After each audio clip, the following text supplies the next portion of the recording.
Hi, I'm Antonia with Personality Hacker, and today I'm talking about accepting what is.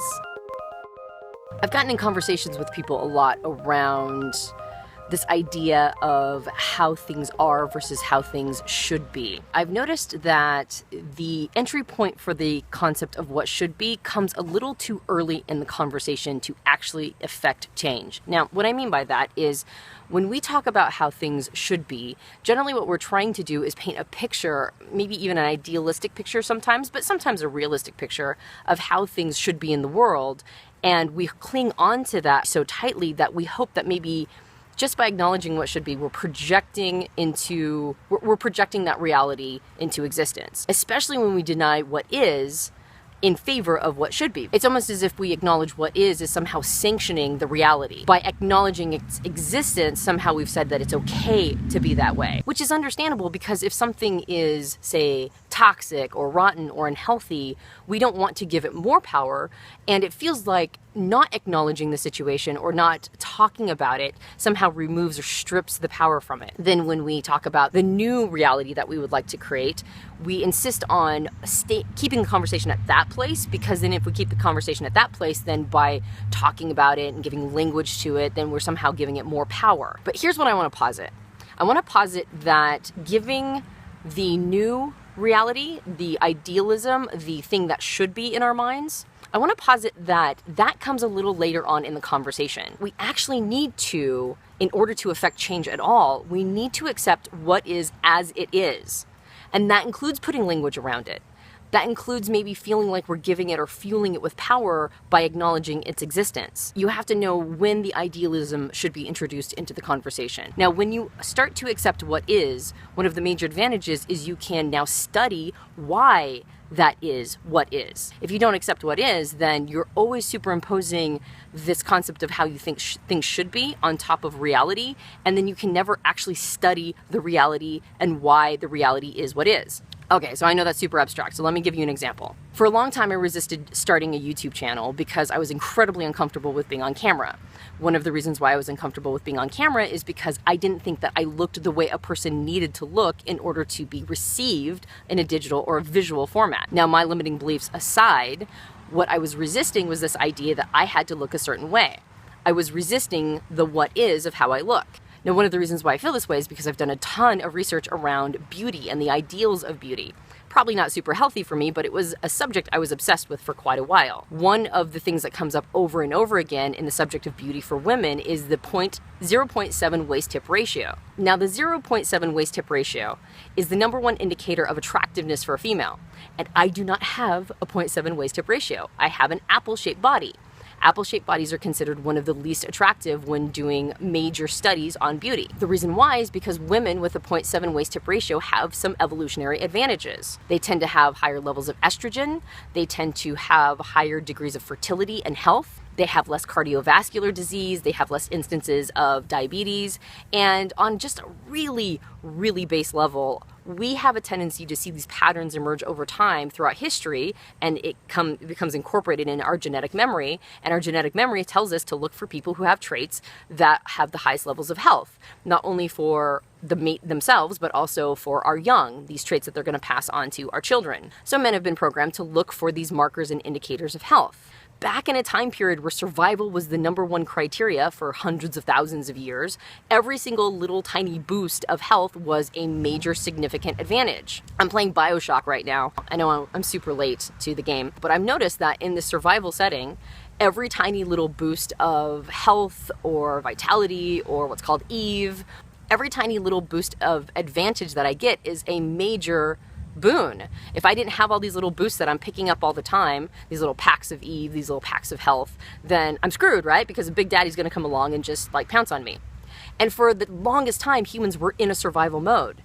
We were looking for these little markers of health because we needed little health pack incentives to be able to continue on surviving as a species. But now we're no longer in that time period. All these advantages that we had in the past, all these markers that we were looking for to ensure that our species continued, have now been somewhat eclipsed by modern medicine. So then the dance that's happening, the what is I'm on video, I am posting what I look like on YouTube, and on some unconscious ancient programming level, everybody that is looking at me is determining my fertility, my viability to host their progeny, that the answer being no means that they're also not going to want to listen to my message. That is what is, or that was my fear, my insecurity, was that on an ancient programming level, deeply unconsciously, there was going to be a tendency to nitpick because I'm on YouTube. That means that already my status has gone up because I'm putting myself out there. And if I'm on a channel that other people are watching, I'm already being unconsciously vetted for mating material because of the status concept. So then it goes from status to looks, right? Is this person carrying all of the qualities that I want to be, to pass to my children? And so then that's the second vetting criteria, especially as a woman. This is a major one. And then the third piece is, what am I saying? What is my content? Because we have been put into this place of vetting women in particular, and also men more and more, but vetting women based on that viability, that fertility, that do I want to impregnate this person? Because we've been spending so long in using that as our base criteria, not acknowledging the medical advantages that we have now, because our ancient programming doesn't know that we have all these medical advantages. We still relegate women to be subjected to this criteria. So that is what is. And you hear a lot of people complain about this. A lot of women complain about this. Why am I being judged based on how I look? It's like a big deal. But that is what is. And the idealism, the what should be, is that no, we're not all being based on that. If we have good shit to say, if I've got good content, then you should be listening to the stuff that I'm saying and not determining whether or not I'm attractive. But we're not there yet. Right? We're still judging women based on how they look to some degree. I think that we're getting further and further away from that being our default setting, but that is what is. And that's the etymology of what is. It's the same reason why men complain that women always want a tall guy. Well, why does she want a tall guy? Because our ancient programming tells us that we're vetting men based on their ability to keep us safe. Because when we're pregnant, we are sitting ducks, especially during a survival time period. So we look for men who have markers that will keep us safe, including height. That is what is. So what do we do to go about changing it?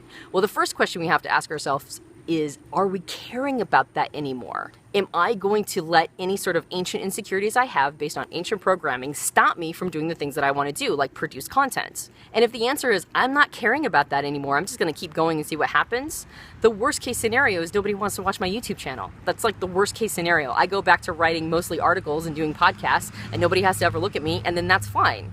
But in the meantime, I do what I can to shift our perspective more towards a place where we can accept people, women, men, regardless of these markers, these ancient programming markers that tell us to vet people based on how they look, or these things that we're trying to pass on to our progeny, and recognize that you and I will probably never meet. So it really doesn't matter what I look like.